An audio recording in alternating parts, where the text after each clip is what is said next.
आज हम क्लास 9 के एक्सरसाइज 4 को देखेंगे, चैप्टर नंबर 4 को देखेंगे। पहले उसका इंट्रोडक्शन देख लेते हैं।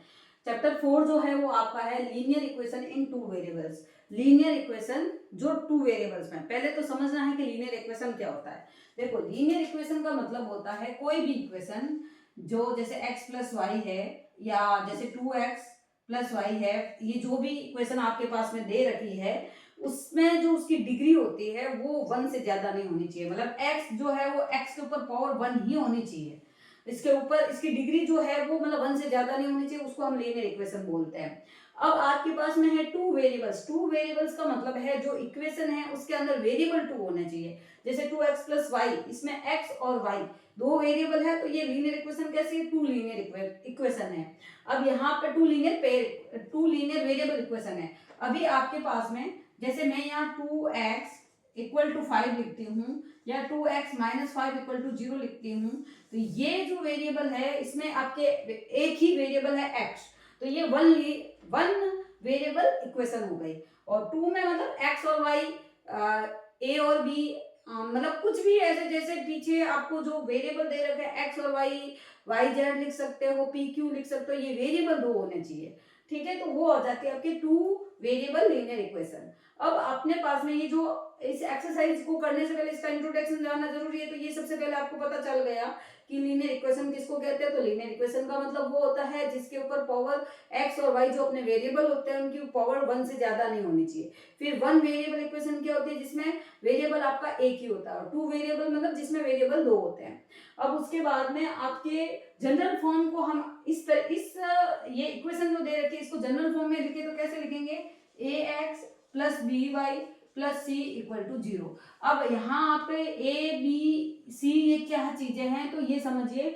जनरल फॉर्म में ये जो x है, ये वाला x यही वाला x है, और इसके पास में जो नंबर होता है हम उसको बोलते हैं कोएफिशिएंट। क्या बोलते हैं? कोएफिशिएंट। तो x के कोएफिशिएंट को हम a बोलेंगे। हमेशा याद रखना है x का जो कोएफिशिएंट होगा वो होगा a। तो x के पास में जो भी नंबर लिखा होगा हम उसको a से बताएंगे।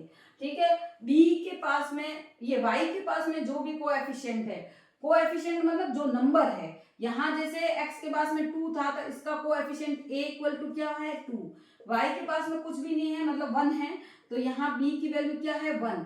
तो y का जो कोएफिशिएंट है वो है b, तो यहाँ पर b की वैल्यू हो गई है आपके 1। और तीसरा नंबर जो आपको दे रखा है वो है कांस्टेंट टर्म, मतलब कोई भी नंबर हो सकता है बिना वेरिएबल वाला।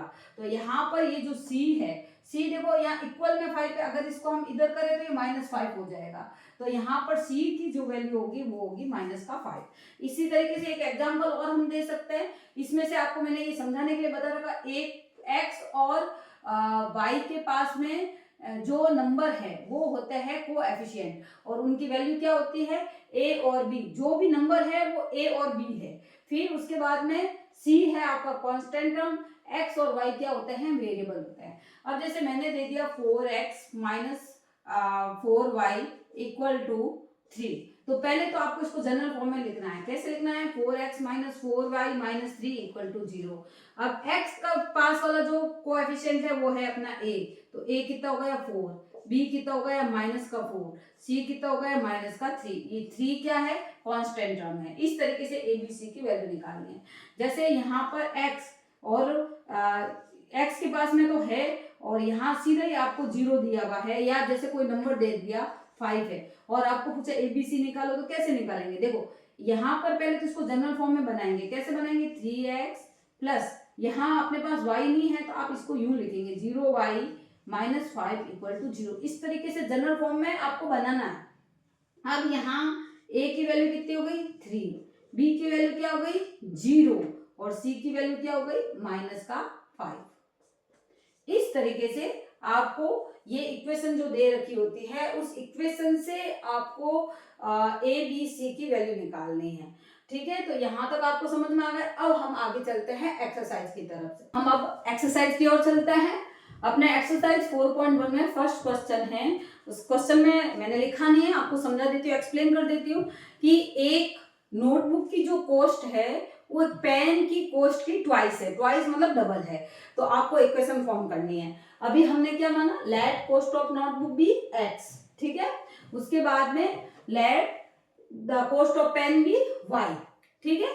अब अपने को जैसे क्वेश्चन में बोला वैसे करना है। क्या बोला क्वेश्चन है कि पेन की जो वैल्यू है, मतलब जो नोटबुक की जो वैल्यू है वो पेन की ट्वाइस है, तो नोटबुक की वैल्यू क्या है x और पेन की वैल्यू क्या है y, ये इसकी डबल है, मतलब इसको इक्वल अगर डबल कर दे तो ये दोनों आपस में क्या हो जाएंगे, इक्वल हो जाएंगे। तो इस तरीके से अपने इक्वेशन अपने को बनानी है, फॉर्म करनी है। तो यहाँ क्या हो गया, x minus 2y equal to 0। बहुत ही इजी क्वेश्चन था और हमने इसको बहुत ही इजी तरीके से किया है। इस तरीके से अपनी इक्वेशन फॉर्म हो गई। अब सेकंड वाले क्वेश्चन में आपको कुछ इक्वेशनें दे रखी है और उन इक्वेशनों में से ax by प्लस c की जनरल फॉर्म में इनको बना के आपको वैल्यू निकालनी है हर इक्वेशन के लिए a, b और c की। तो अभी मेरे पास में ये जो फर्स्ट वाला क्वेश्चन है 2x plus 3y equal to 9.35 और उसके ऊपर ये बार भी है, ठीक है। तो पहले इसको जनरल फॉर्म में बनाना है। कैसे बनाएंगे, 2x प्लस 3y माइनस 9.3/5, मतलब इस वाली फॉर्म में बननी होनी चाहिए, इक्वल टू 0। अब आपको a, b और c की वैल्यू निकालनी है। कैसे निकालेंगे अपन, आपको मैंने बताया था कि x के पास में जो नंबर होता है, जो कोएफिशिएंट होता है वो होता है a। तो यहाँ अपना x के पास में नंबर क्या है 2, तो a की वैल्यू हो गई 2।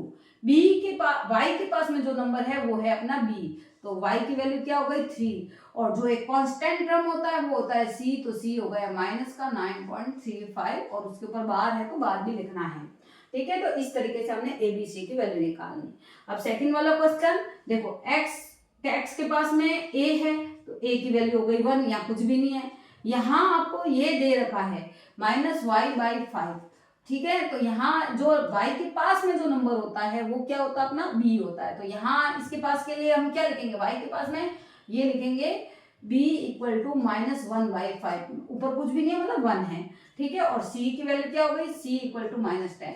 ये पहले से ही 0 वाली इस जनरल फॉर्म में दे रखी थी, इसलिए हमको इधर उधर उसमें कुछ करना नहीं पड़ा और इस तरीके से a b c की वैल्यू निकाल ली।